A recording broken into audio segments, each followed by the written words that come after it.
उसके बाद संजीव जी सवाल आपसे, क्योंकि बड़े सवाल हैं। देखिए, राजा रघुवंशी के मर्डर को अगर हम समझने की कोशिश करें तो इसके अंदर जो कॉन्स्पिरेसी है और जो चीज़ें दिख रही हैं वो साफ बताती हैं कि इसके अंदर बहुत गहरी प्लानिंग की गई है। और इसी प्लानिंग के तहत बहुत सारी गलतियां भी की गई हैं, लूप होल्स भी हैं, और उन्हीं लूप होल्स के अंदर ऐसे ऐसे एविडेंसेस हैं जो इनको सजा की तरफ ले जाएंगे। सबसे पहली गलती उन्होंने जो करी वो वहाँ पे सोनम के कपड़ों को छोड़ा गया, उसके ऊपर खून लगा हुआ है, जबकि जब सोनम सरेंडर करती है तो उस वक्त वो घायल नहीं है, कहीं उसके कोई खून का निशान नहीं है। तो उस कपड़े पे खून का निशान किसका है? नंबर 2, जो वहाँ पे दाव छोड़ा गया, मान लीजिए अगर ये एक हथियार है, इस हथियार से अगर किसी को किल किया गया और इस हथियार को वहाँ फेंक दिया गया, तो फेंकने के बाद जो ऊपर की बॉडी है जहाँ हैंडल है वहाँ पे हो सकता है कि फिंगरप्रिंट ना मिले क्योंकि वहाँ मॉइस्चर है, मौसम है। लेकिन जो इसके नीचे की जगह है, वो जब एक बार हथियार वहाँ गिर गया और जब पुलिस ने उसे रिकवर किया तो नीचे से भी फिंगरप्रिंट मिलने के चांसेस हो सकते हैं। नंबर 3, जो क्रिमिनल 3 पकड़े गए वो तीनों के तीनों क्रिमिनलों ने इसी एरिया को क्यों 100% समझने की कोशिश करो कि इसी एरिया को क्यों पसंद किया।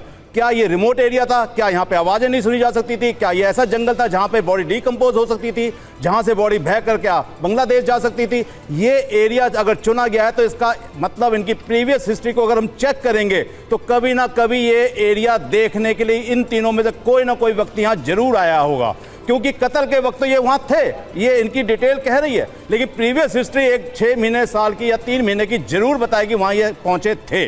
उसके बाद आता है स्कूटी।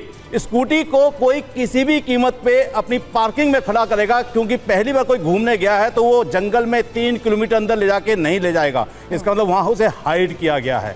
चाबी वहाँ इसलिए फेंकी गई है ताकि लोगों को ये दिखाया जा सके कि यहाँ पे झड़प हुई, झड़प के बाद राजा रघुवंशी का कत्ल हुआ और उसकी बॉडी को कहीं डिकम्पोज करने के लिए कहीं फेंक दिया गया।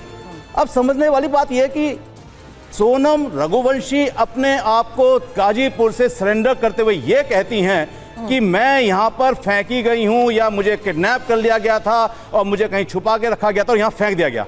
मुझे इसके पीछे एक बहुत जबरदस्त स्ट्रेटेजी नजर आती है सोनम की। बिल्कुल, सोनम इसलिए ऐसा कह रही है क्योंकि उसको पता है कि अब बचने के चांस तो हो गए खत्म, क्योंकि नेपाल तो मैं भाग नहीं सकती थी, जितना मैंने पैसा 9 लाख ये सब पैसा इकट्ठा किया था अब ये मैं कर नहीं सकती हूँ। तो उस कंडीशन में सोनम अब आगे अपनी स्टेटमेंट में ये कह सकती है, ऐसा मुझे लगता है कि आने वाले टाइम में ऐसा हो सकता है कि सोनम कहेगी कि उस वक्त इन लोगों ने, तीनों ने वहां लूटपाट की। क्यों लूटपाट की? यानी आप कह रहे हैं कि जिनको सुपारी दी उन्हीं को आने वाले वक्त में अपने स्टेटमेंट में वो फंसा भी सकती है।